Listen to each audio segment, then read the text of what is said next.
Welcome back to the channel, everybody. It's gonna be a fun episode, and when I say fun, I mean very concerning. We're gonna read some unbelievable stuff today. The first one that we're gonna read today: am I overreacting? My boyfriend, 42 male, of 3 years, doesn't know my 35 female name. Oh my god. My updating my so-and-so information. Please send me your current address and email, thanks. So OP sends email and address. Full name, please, babe. What, you don't know my name? Babe, I did not know your middle name, or the spelling of your last name. But who would? But who would? You, dude. But who would? I can't believe that. Wait, your name's not Babe? This entire time I thought your name was Babe. And it says here, as the title states, my 35 female boyfriend, 42 male of 3 years, didn't know my middle name or the spelling of my last name until today. For more context, we met 10 years ago when I still had my maiden name. I got divorced 4 years ago, and I've kept my married name since. The top comment says, does he know your first name? And the response says, yeah, it's clearly Babe.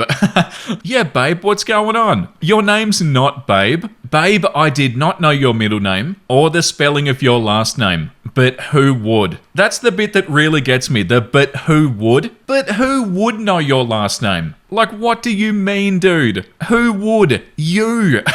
You're meant to know. The second top comment says, I don't understand how it wouldn't have come up before 3 years. Is it a complicated last name? Not knowing your middle name's less offensive, but last name is wild. And OP said, not common, but not complicated. I think it's pretty easy to spell phonetically. We also pretty frequently message on Messenger where my first and last name are visible. Yeah, like this comment says, but who would is sending me to orbit. And the response says, yeah, it's just rude, and it adds the what are you gonna do about it vibe.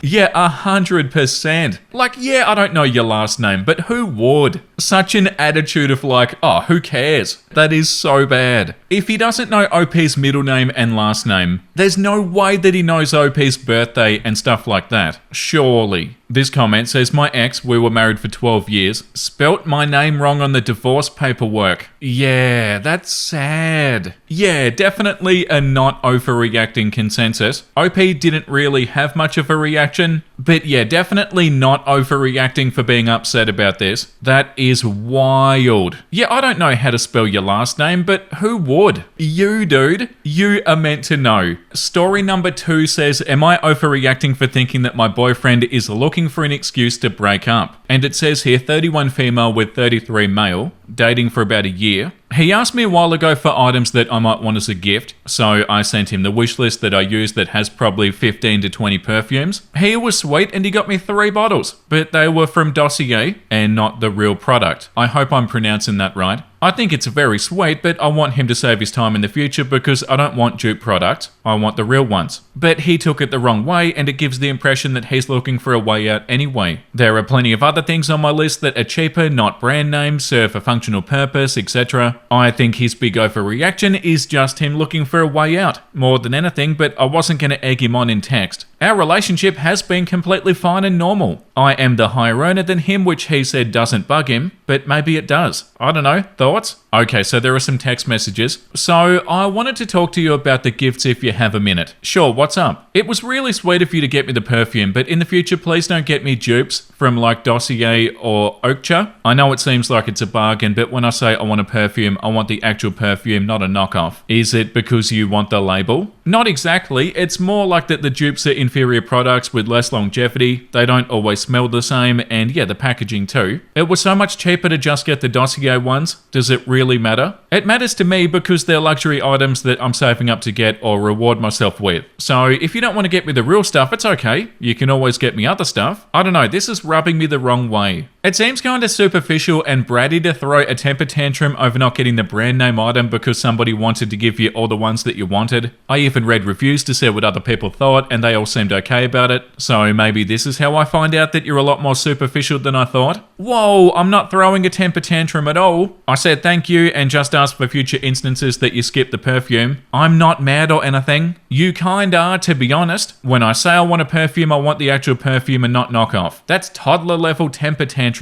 I'm kinda disgusted by this because in my mind you're not like this, but to find out that you are is unsettling and unnerving. I'm worried that I'm wasting my time. Yeah, okay, why don't we talk about this in person? I don't know if I'm just coming across harsh or what, but I'm not upset that you got me perfume. No, I don't know if I want to see you at this point. I went out of my way to number 1, look at your wish list, and number 2, think about what you have talked about, and 3, pick several items from it, and 4, get you the exact same product just in different packaging from a less trendy company, and 5, get berated for it. At this point, I'm fully disgusted. If you got me store brand mac and cheese instead of Annie's, I wouldn't say I'd accept it gratefully. But you just had to open your mouth. I think there's a disconnect here because I'm not trying to berate you. No, what you're doing is telling me that what I got you isn't good enough for you. And you care more about the name on the package than the scent. Which I'd figure since perfume you wouldn't care what it comes in. I said it was sweet of you to get them for me, but I'd rather just save them to get myself as a reward. Because that way seeing them on my shelf is a reminder of what I accomplished. Nah, how about I just never get you a gift again? After you just spat in my face and told me that gifts weren't good enough because they don't come in some fancy bottle. In fact, I think I just saw the real you finally, and to be honest, I'm disgusted. I don't think you're the right kind of girl for me if you care more about brand names than what's inside the box. That just reminds me of all these superficial Insta and it makes me sick. Wow, I'm sorry for saying anything. Yeah, I bet you are, because now you showed your hand and I see the real you, and you thought you could hide it forever. Wow, says to OP that OP had a tantrum? What do you call that, dude? You just had a huge tantrum. And the red flags as well. You just had to open your mouth. Red flag. You're reminding me of these superficial Instagram red flag. And says that OP had a tantrum. What is this? It says here, edit, I can't keep up with the comments at this point, but I wanted to clear some things up. The perfume that he got me was not the exact same perfume, just in an off-brand bottle. It's not made at the same factory the way generic cereals are. They're dupe perfumes, so they're cheaper and they're lower quality, less sillage, less longevity. They're imitations. The issue isn't that I want the brand name on the bottle, it's that the perfume itself is bad. Edit number 2, several people have also asked when this took place, and to be clear, he gave me the perfume over a week ago when we were together in person. I said thank you, and then we went about our days. The entire reason that I brought it up was to make sure that he doesn't continue to waste his money buying me stuff that's not going to get used. I don't want to say nothing, and him end up thinking that I want more. Okay, so there is an update, and it says I did in fact break up with them. The top comment says, holy shit, I thought these were teenagers. And the response says, same. I was shocked that this guy is 33. The second top comment says, this guy is insane with the way that he speaks to you. You just had to open your mouth. Reminds me of all of these superficial Insta. You spat in my face and told me these gifts weren't good enough. He does not respect you at all and has the fragility of a child. Dude, do not stay with this guy. And the response says, yeah, he's not looking for a chance to break up. He's testing the waters for how much poor treatment you're willing to tolerate. Update, am I overreacting for thinking my boyfriend is looking for an excuse to break up? In brackets, I did it for him. We have to talk about plans for my mum's on Thanksgiving. Are you ignoring me? I'm not mad about the perfume stuff anymore. I get that you're into brand names and all that stuff. I'm just not used to being with girls who care about that. It caught me off guard. I think it's time that we break this off and both go our separate ways. I just don't think I can trust your reaction and how you spoke to me. What the over one fight where I got kind of upset? Are you serious? So I'm not allowed to say anything or react in any way when you basically spit in my face for not buying you brand name perfumes that are $500? You care more about the label on a bottle of perfume than you do about our relationship and everything we'd done? You won't even admit that you were wrong. The fact that you still think it's about the brand names when I told you it's about how you spoke to me is enough for me to know that this is the right decision. I wish you the best. Enjoy being alone for the holidays. Single at 31 is pretty much as pathetic as it can get. No, it's not. There's nothing pathetic about being single at any age. And also, isn't he 33? It's not pathetic to be single. And it doesn't matter how old you are. Yeah, like this comment says, if single at 31 is pathetic for you, which it's not, it's 2 years more pathetic for him. I think it's so funny when people try to say stuff like that. Congrats. And it says here, I knew that I was probably going to break up with him over the way that he spoke to me, but I wanted some insight into his perspective. In the end, it just wasn't worth trying to have a bigger discussion with him, so I broke it off. Moving forward, I'll make new wish lists for anyone who asked me for one to avoid it. I I've never had an issue with a man buying me perfume before, so it really never popped in my mind. I know some of you are really stuck on the why did you text this part, and the only real answer is just that we used to text for pretty much everything. I don't see it as impersonal or anything. I'll try to avoid having serious talks over text to avoid misunderstandings. And adding this at somebody's suggestion. No, I did not ask him for a $500 perfume. None of the perfumes on my list, the list that he asked me for, were $500. None were $500. He would have had to see the name on the perfume on the list, ignored the direct link to it where it could be purchased, and looked it up to find a completely different formula. And again, this is a list that he asked for that includes everything I want to buy. From perfumes, to pants, to charging cords, to a new snow brush for my car. This comment says he called his reaction kind of upset. Oh, you definitely dodged a bullet with this one. Wishing you the best, OP. Yeah, and also said that OP was having a tantrum. Nah. Yeah, all the best, OP. Nez says hi to everybody. She's so cute. Beautiful little goose. Do you want to go in the basket, Nezzy? No, definitely not. Oh, she's so cute. I love her so much.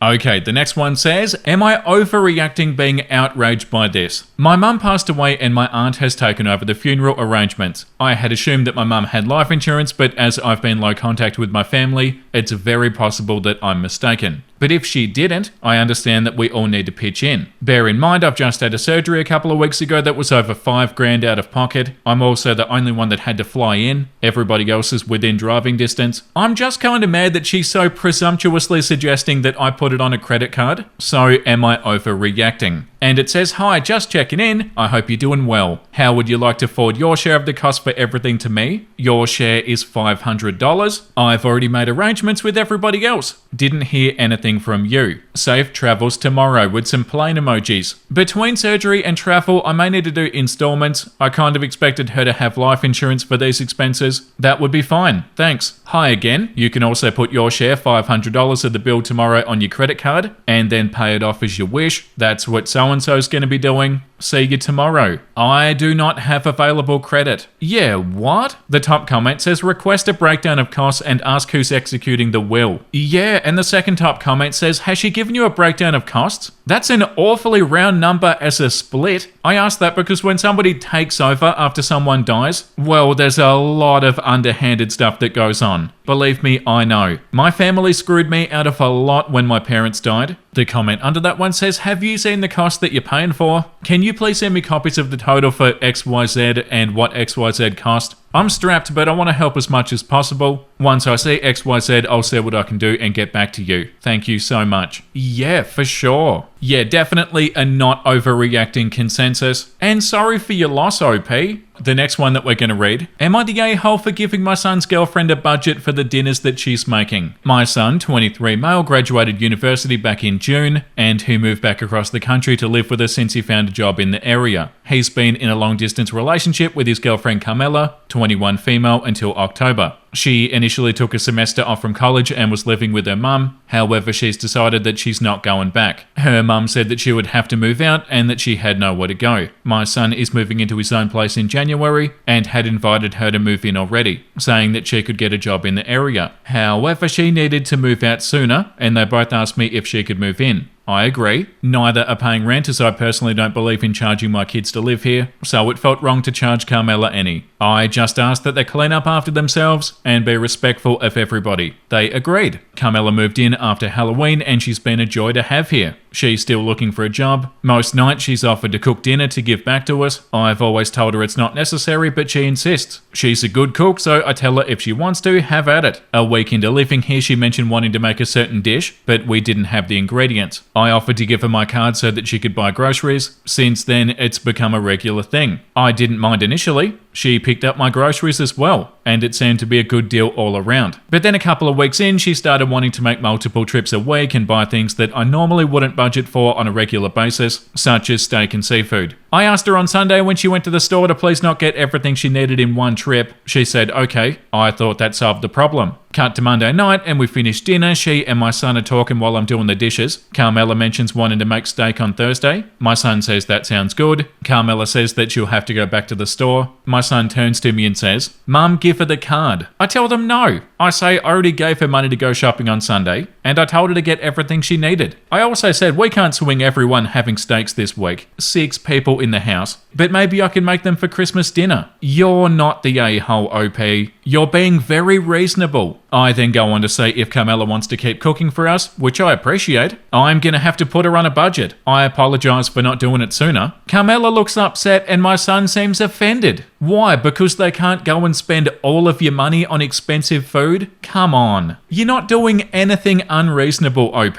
Later on, my son tells me that I embarrass Carmela when she's just trying to be nice. Yeah, but OP's still paying for all the food. This is so common sense. I said I appreciate her cooking dinner, but she's doing it on my dime, and I can't afford this. I pointed out that he's free to give her money to do this. My son pointed out that they're only here a few more weeks. Can't I just make my guest happy? Am I really in the wrong here? No, definitely not. You saying that there's going to need to be a budget for how much you spend on food is so common sense. Like, that should never be an issue. Like, yeah, of course. The top comment says, regardless of her intentions, treating you as an unlimited bank for food purchases is disrespectful. Capping your food expenses is a completely reasonable thing to do. Not the a-hole. Sit down with both of them, tell her that you love her cooking and that you'd love to sit down and plan meals with her, but you'll have to stick to a budget because you don't have a money tree in the backyard. P.S. If your son complains again, ask him if he's going to give her an unlimited food budget when they move in together. I'll bet his tune changes at that thought, and the response says that's why he wants steaks now. Even the way the son said, "Mum, give her the card." Like, hey, whoa, buddy. Like, that has a real ungrateful tone from the son. Like, "Mum, give me your card so that we can go and buy 6 steaks and spend all of your money on expensive food." Nah.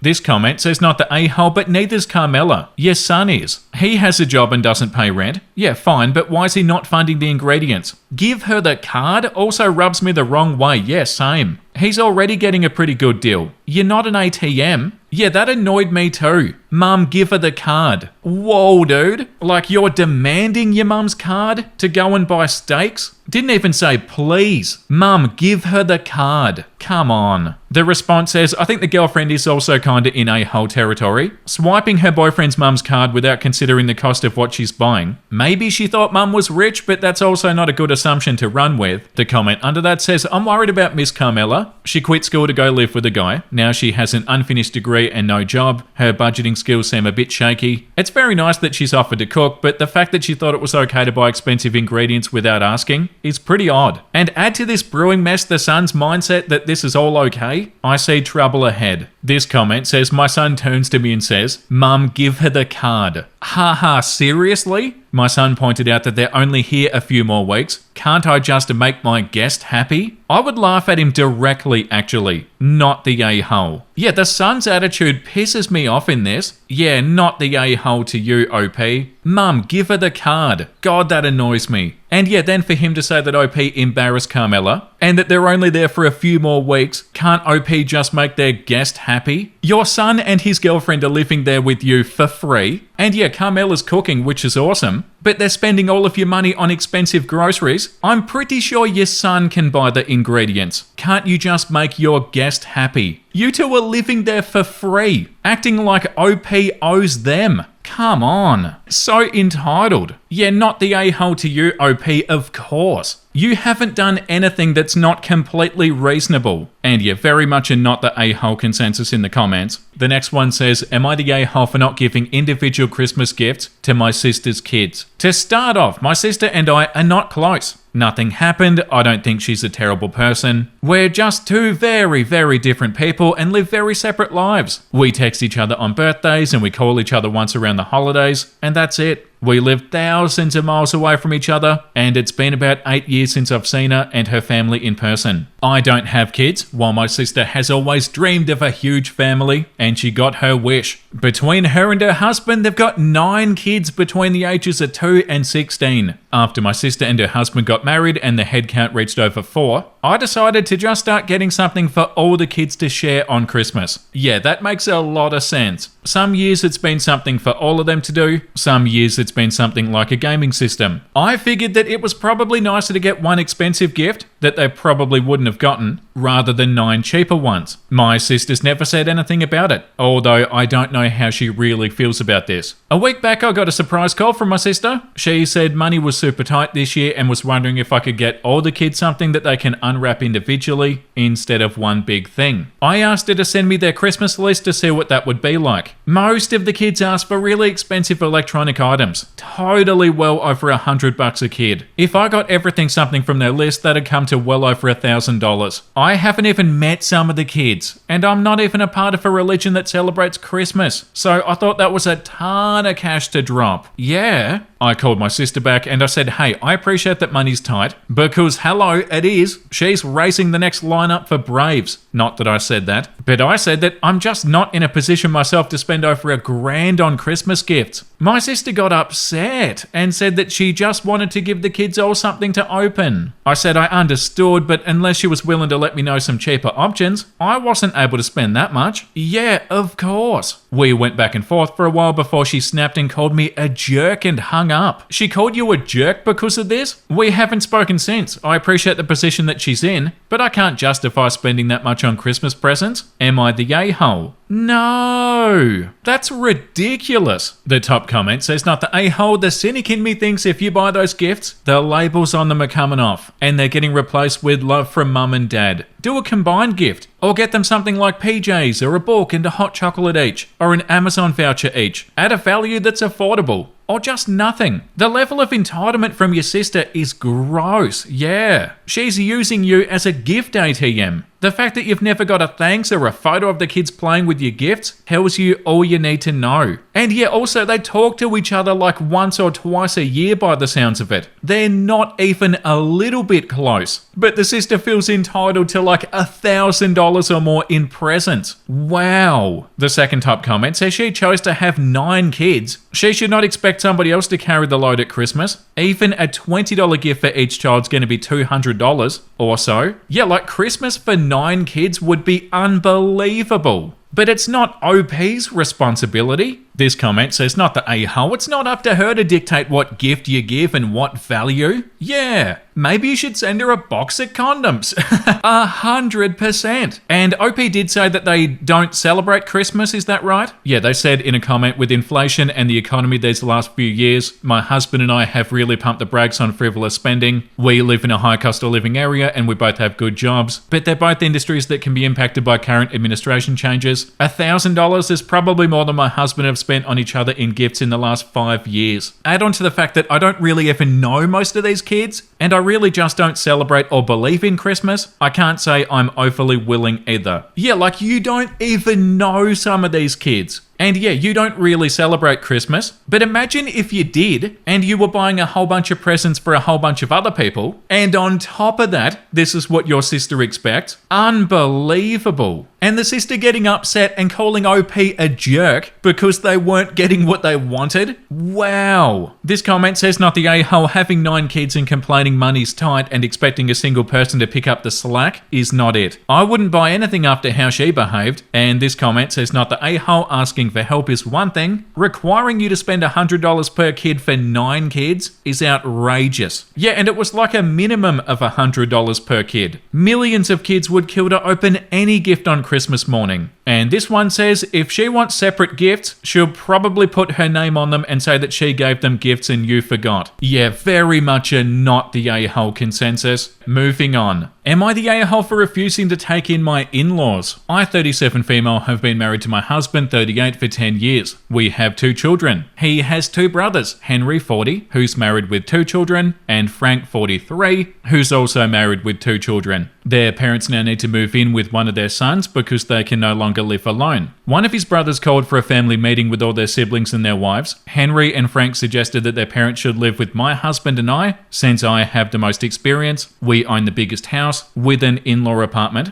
that we use when we have guests visiting, and their wives both work. I'm the only one with a background in nursing, but I'm now mostly a stay-at-home mum. I keep my license current and I work one weekend a month, just in case I decide to go back to work full-time once our children are older. I said no because my mother-in-law and I don't have a good relationship. She's never been kind to me, and we only see her twice a year because I don't want our children seeing her do that. I suggested a nursing home or assisted living. His brother said they did look into the option, but neither are options due to cost. I let them know that we will not be having their parents living with us, and one of them will have to accommodate them at their home. They said they would not be able to survive financially having their wives stay home. I apologized and I told them if they had any questions while caring for them, I'd be available over the phone, but told them that I would not do it. My husband agrees with me but does think it was a little bit harsh. His brothers aren't speaking to us right now because they said I'm an a-hole who's gonna put them in a bad spot. Am I the a-hole? Answers to questions. I saw a few people asking about selling their home and assets and inheritance. They do not own a home, there are no assets and no inheritance. There's very little money and it's being used for necessities. It's an unfortunate situation. Update, we all had dinner tonight to discuss the situation further. We reviewed the cost of the assisted living facilities and the nursing homes in our area. The brothers decided they could not afford even splitting the cost for either option. They did ask again if we'd consider using the in-law apartment, but my husband told them that would not be happening. After some back and forth, one of my sister-in-laws is going to be quitting her job after the new year. My brother-in-law not working was not an option for them due to the salary difference. Their children will share a bedroom to make room. There will be a home health aide for 3 hours 2 times a week. My brother-in-law will contribute when he's home from work. My other sister-in-law and brother-in-law will go to their house 2 weekends a month to help and give them a break. My husband said that he will help with the increase in bills from their parents staying with them, but that we couldn't contribute more than that. My brother-in-law did ask me to come by once a month to check on my in-laws and do assessments, but I declined. I said if they have any questions, they can call me, but I wouldn't be comfortable being more involved. Definitely a not the a-hole consensus. This comment says, why is the only alternative OP or their wives? Why aren't these men stepping up to take care of their parents? This comment says, why is everybody debating over which wife should sacrifice their career and stay home? How about the brothers look after their parents? And this one says, not the a-hole, you and your mother-in-law don't have a relationship. That's where it begins and ends. Bold of them to assume that you'd take on the responsibility. Very much a not the a-hole consensus. The next one, am I the a-hole for locking my bedroom door after my roommate kept on going through my stuff, even after I asked her not to do that? I, female 27, share an apartment with my roommate, Yaska, female 25. When we moved in together, I made it very clear that I'm private about my personal things, like my journals and gadgets, and especially my skincare. She agreed and said that she was the same, except she isn't. Last few months, things started happening. My makeup would be moved around. My chargers kept on disappearing. She even borrowed the dress that my mum gave me before she passed away and put it back in my closet with wrinkles and a man's perfume smell. My skincare was used way faster than I could ever use it. I confronted her kind and nicely at first, and she denied everything. Then I caught her literally in my room when she thought I was at work. She laughed at me and said, "Girl, chill, we're roomies. It's shared stuff." No, it is not. I said, no, it is not. Yeah. After that, I bought a simple lock for my bedroom and I started locking whenever I'm not inside. She blew up at me saying that I was destroying the trust in our home and treating her like a thief. Is this real? OP's the one who's destroying the trust, are they? I told her, if you want trust, stop going through my things. Yeah. Now she's been this passive aggressive ever since. And one mutual friend said that I overreacted because it's just girl stuff. What does that even mean? Am I the a-hole? No, of course not. The top comment says, you aren't girls, you're grown women. Grown women pay for their own stuff and respect the boundary of bedrooms are private, items in the bedroom are not shared. It's common sense. And grown women understand that people have a right to lock up their private space without being a character assassination. Sounds like your roommate and the friend claiming you overreacted need to grow up. Not the a-hole. Yeah, the roommate saying that OP is destroying the trust. OP's not the one doing that. Yeah, the second top comment, not the a-hole. If she doesn't want to be treated like a thief, she shouldn't act like one. Like, talk about taking no responsibility for your actions. The roommate's actions are why there's no trust. It's not OP's fault. Like, oh, I'm sorry that I don't want you going through my stuff, which I've literally caught you doing. Yeah, like this comment says, not the a-hole, and people like this drive me crazy. They step all over your boundaries, they steal your things, they lose your trust, and then they play the victim when you lock your door. Keep that door locked and live your life. Yeah, the audacity of the roommate is out of control. Not the a-hole to you, OP. Am I the a-hole for refusing to give my grandmother the letters that my dad wrote to me before he passed? My dad and I were extremely close. When I was younger, he used to write me letters whenever he was at the hospital. He knew that I hated visiting because I couldn't stand seeing him like that, like it was special. Things that he regrets. Things he wishes his parents did differently. What he wished he could tell his younger self. What he'd hoped that I'd remember about him, if anything ever happened. He was battling cancer. He died 2 years ago. I was 16. The letters are basically the only things I can hold on to, like for my own sanity. Last month, my grandmother, his mother, found out about the letters. I never hid them intentionally. They just weren't something I talked about. It was our thing. Yeah, they were only meant for you. She asked to read them. I told her no, mainly because the letters were written to me. They aren't like some family heirloom. They're private. I shared everything with him and he did the same with me. They were mine to keep and read. She crashed out completely. She told the entire family that I was keeping her son from her. Oh my God. Which made me sound like some... She said as his mother she deserved to see it, that it was cruel of me to keep them locked away, and that I was too young to understand what she was going through. My uncle said to at least give her one, trying to mediate, but I don't think it's fair. The letters are private, and I think I deserve to keep that part of him. Of course. But I gave in and I let her read one. She demanded to read the other ones, crying, saying how dare I keep this away from her. Oh, she is so icky. I locked myself in my room until she left. Oh, this is horrible. My mum supports me, but my grandmother refuses to come to any family event until I oblige. Don't, OP.